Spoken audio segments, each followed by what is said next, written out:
Upstate Medical University and Syracuse, New York invite you to be the informed patient with the podcast that features experts from Central New York's only academic medical center.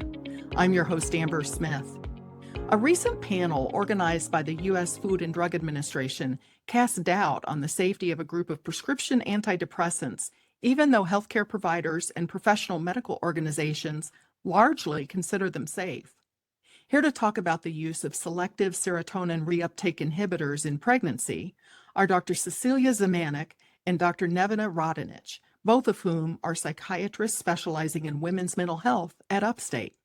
Welcome to The Informed Patient, both of you. Thank you, Amber. It's good to be here.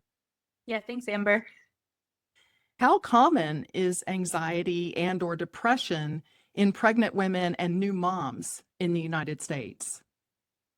We know that the data shows that 20 to 30% of women do experience a mood disorder in pregnancy, which is actually pretty similar to the general population. Mood disorder includes both depression and anxiety. So a quarter to a third-ish. Yes. Can you talk about what impact this can have on the pregnancy?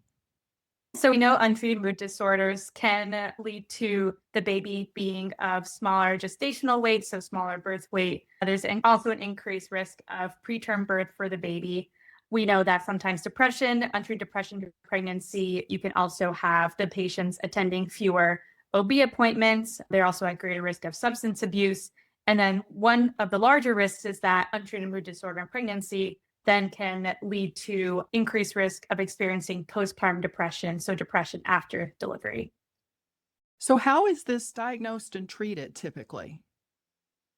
What I would say is a lot of these patients would be seeing their obstetrics provider first, and typically during the pregnancy, the provider is routinely screening for mood disorders. They use a specific screening tool that asks some questions about mood symptoms, and then depending on the score, they may ask further clarifying questions. Where do the SSRIs, the serotonin reuptake inhibitors, where do those come in? Are those used for the treatment?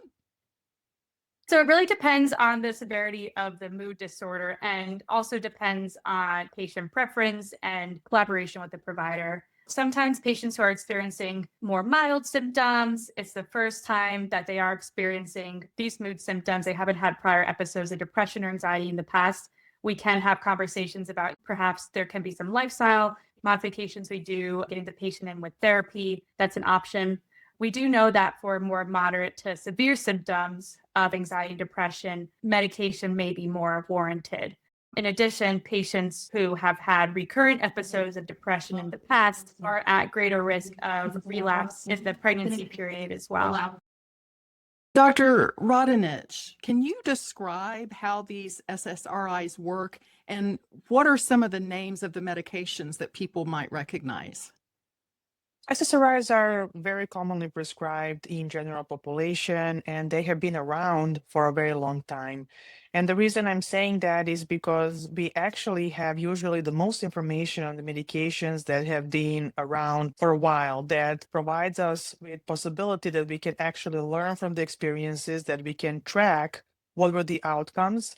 So some of the medications that maybe are the most common known, I'm just going to use here the brand names because usually that's how patients refer to the medication. Prozac. Prozac is very well known as SSRI, or maybe Zoloft or Lexapro. So these are widely prescribed. They have been on the market for a long time. And when it comes to prescribing to perinatal population, which means women during pregnancy or after giving birth, now we have decades of experience using those medications, and we are also looking retrospectively, collecting systematically data that provide us an opportunity to analyze what were the outcomes on the pregnancy, what were the outcomes on the delivery, and what were the outcomes on long-term neurodevelopment. Have there been clinical trials in pregnant or breastfeeding women? We don't do clinical trials with pregnant women. So I just want to emphasize that for medical, legal, and ethical issues, we really don't do randomized clinical trials. So that's certainly the limitation that comes with the field. But based on the data, probably we have the most information from all the medications prescribed during pregnancy on actually SSRIs. So have they been proven safe for use during pregnancy then? You said they've been in use for decades. It's an excellent question. So when it comes to safety and pregnancy, we always start the conversation when we are seeing our patients really putting together what is the risk of untreated mood and anxiety disorder comparing to what is the risk of taking the medication. When it comes to any pregnancy has a background risk for baby to be born with birth defects, which is called background risk is around 3% in USA, which means that when we provide the data on our end, being specialized in women's mental health, we are really commenting if the medication is going to increase the background risk. The data that we have so far does not show that taking medications during the pregnancy is going to increase this existing background risk, which is present in general population, correct? Inherently, pregnancies are risky to some extent. I see. Do SSRIs increase the risk of miscarriage? We don't have the information that would imply any of that. We don't have information that would demonstrate that. So in contrary, we can say based on the data we have that there is no increased risk for miscarriage. Have they been tied to birth defects or autism? Going back, birth defects is this background risk. So we don't see that there is connection with increase in the background risk. And when it comes to autism, when we compare adequately, which means when we compare moms who have mood disorders and are taking medications with moms who have depression and not taking medications, we don't see any different link to autism. So are all SSRIs considered safe, or are some considered safer than others? Now we come to nitty-gritty of the work that we do. And I think really this is where we focus always on individual medication, who is the patient, and providing up-to-date data. But there are many similarities within the group. There are some slight differences that we usually discuss individually with a patient related to particularities of every single medication. And this is why this field is in a way challenging, because it requires for the providers to be really up to date, to know all the information about every single medication, to be able to put these numbers in perspective for the patient, and for us to discuss the risk in a way that can be understandable to the patient, and also that we can put it in context. This is Upstate's The Informed Patient podcast. I'm your host, Amber Smith. I'm talking with Dr. Cecilia Zemanek and Dr. Nevena Radonjic, both psychiatrists from Upstate's Department of Psychiatry and Behavioral Sciences. And we're talking about recommendations for the use of psychiatric medications during pregnancy. Dr. Zemanek, what do you say to women who are dealing with anxiety or depression in pregnancy in terms of deciding whether to take medication?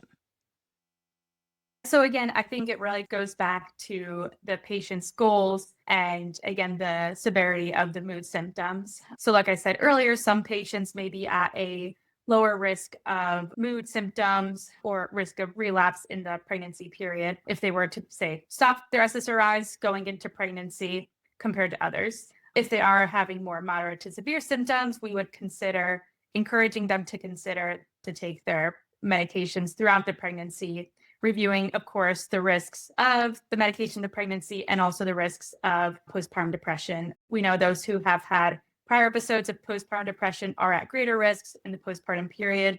Those who also may have fewer social supports, the pregnancy was unplanned, there may be more partner conflict that also increases the risk of postpartum depression, and then also the lack of support. So really, I think it's a very big picture you need to assess with the patient to see what are some protective factors and then what also are some risk factors that can kind of help, I think, guide your decision.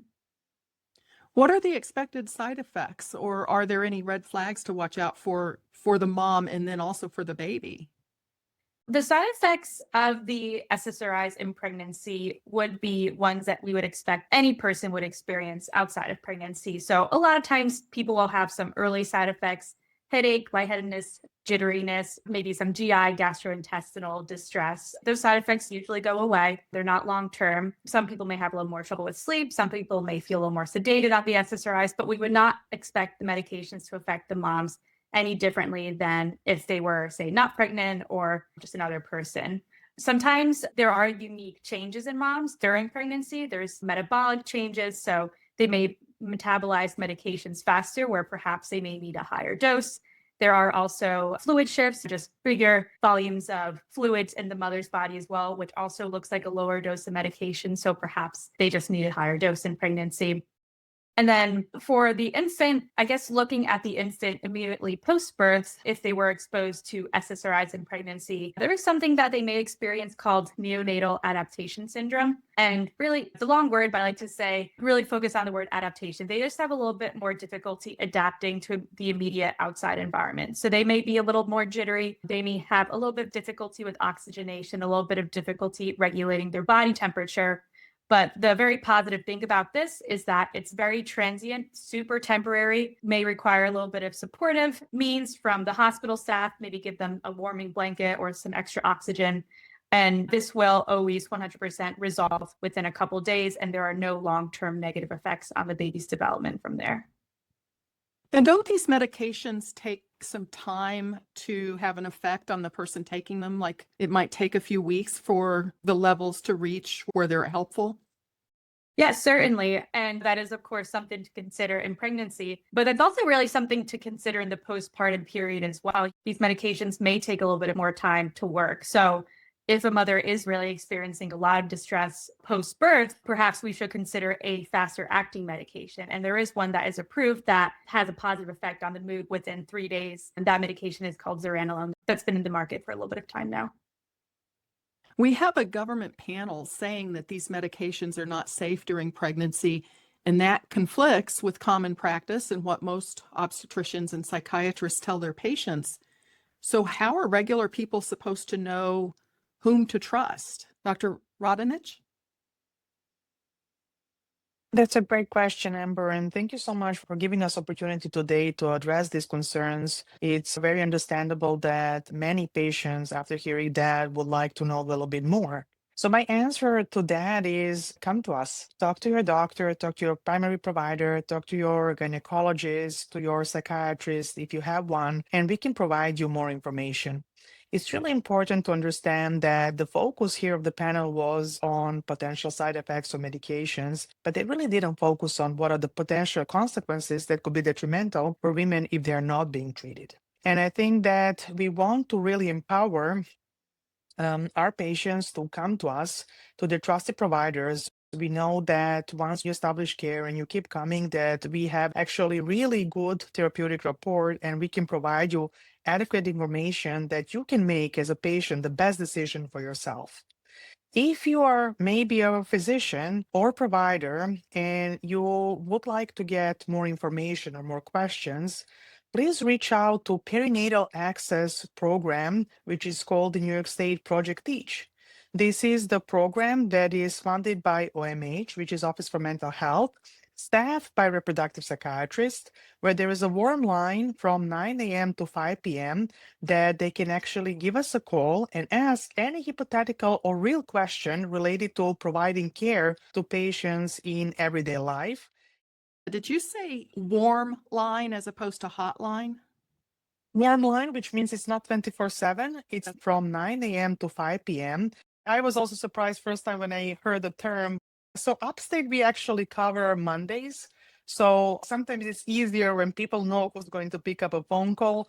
But to be fair, we have superb members. Columbia is on Tuesdays, Northwell on Wednesdays.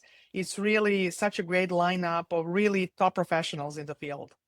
And we also provide continuous education throughout the year that we can actually provide evidence-based approach to helping patients in this period of their life. So Project Teach is really providing support for all the providers who are facing patients in perinatal period. And we are very proud that Upstate has been part of Project Teach from its startup, and that we are also included as a hub for maternal mental health. Do you hear from women who are pregnant and are struggling, but are really scared of taking any medication, let alone psychiatric medications during pregnancy? Everyone wants a healthy baby, but are you able to put their minds at ease? I think that in our practice, that's exactly what we do every day. And it's very humbling for us as physicians. We understand completely where they're coming from. Every parent wants to do the best, and they can feel very uncomfortable with any decision. So, how we approach in our practice is really we try to understand who you are as a person, what are your previous experiences, what is mental health for you? How does it affect you? What are your beliefs? What are your cultural beliefs? What are your personal beliefs and expectations? What is acceptable way that we can help you? We are going to provide an evaluation. We are going to provide you all treatment possibilities. We are never saying that medication is the only way, correct? We are always going to include different types of ways that we can support you. Is it going to be community support? Is it going to be that we help you via psychoeducation? Is it going to be by linking you to other different agencies in the area that can help you in this sensitive period? What psychotherapy would actually be the most helpful, most meaningful that we know based on evidence? And then, if you're interested in medications, we can let you know these are medications that could possibly help. And we are always going to provide detail and all the information on risks, benefits, while also contrasting with what are the risks if you don't get treatment. So I think we give you a really nice overview and opportunity for the patient to make decisions for themselves. Well, Dr. Radonjic and Dr. Zemanek, I appreciate both of you for making time to talk about this subject. Thank you very much, Amber. Yeah, thanks, Amber. My guests have been psychiatrists Dr. Cecilia Zemanek and Dr. Nevena Radonjic from Upstate's Department of Psychiatry and Behavioral Sciences. The Informed Patient is a podcast covering health, science, and medicine, brought to you by Upstate Medical University in Syracuse, New York, and produced by Jim Howe, with sound engineering by Bill Brokel and graphic design by Dan Cameron. Find our archive of previous episodes at upstate.edu/informed. If you enjoyed this episode, please invite a friend to listen. You can also rate and review the Informed Patient podcast on Spotify, Apple Podcasts, YouTube, or wherever you tune in. This is your host, Amber Smith, thanking you for listening.